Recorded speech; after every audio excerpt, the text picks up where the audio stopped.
जहां हम लोग आज नेताजी को याद कर रहे हैं, वहीं दूसरी दुखद खबर भी मिली है कि देश के बड़े कारोबारी उद्योगपति रतन टाटा जी भी हमारे बीच नहीं रहे हैं। एक ऐसे उद्योगपति जिन्होंने अपना और उस समूह ने देश की अर्थव्यवस्था में बहुत बड़ा योगदान दिया है। आजादी से पहले और आजादी के बाद से टाटा समूह ने बहुत बड़ा देश की आर्थिक स्थिति को सुधारने में और आर्थिक तरक्की के लिए बड़ा योगदान किया है। वहीं रतन टाटा जी से व्यक्तिगत रूप से भी हमारे कई बार मुलाकात हुई है। उनकी सोच और उनका विजन यही रहा है कि कारोबार करते समय असूलों के साथ कोई समझौता नहीं, उसूलों से कारोबार करने के लिए और अपने लाभ का समाज के कल्याण के लिए जिस तरीके से उन्होंने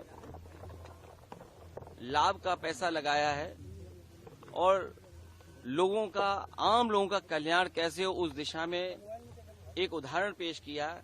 ऐसे उद्योगपति को भी हम लोग याद करते हैं, रतन टाटा जी को। वहीं नेताजी इसी धरती से लड़ करके, इसी धरती से संघर्ष करके, नेताजी इसी धरती पर चोट खा करके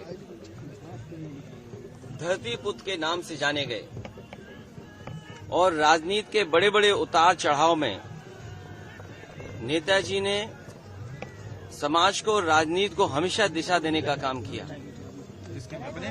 जो समाज में आर्थिक, सामाजिक, राजनीतिक चेतना थी, उसको जगाने के लिए और देश को समाजवादी विचारधारा से जोड़ करके चलने के लिए उन्होंने जो रास्ता दिखाया है, उसी रास्ते पर हम समाजवादी लोग आज चल रहे हैं। और आज के दिन जब नेताजी को हम लोग याद कर रहे हैं तो संकल्प लेते हैं कि समाजवादी मूल्यों को और समाजवादी सिद्धांतों को और बढ़ा करके लोगों के जीवन में कैसे बदलाव आए।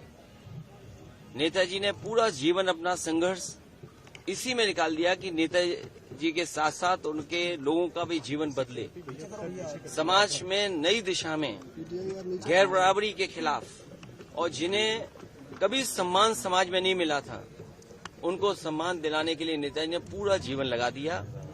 वही हमारे अस्तित्व भी है और उन्हीं के रास्ते पे चल करके इस समाजवादी सिद्धांत को और मजबूत बनाने का काम हम लोग करेंगे।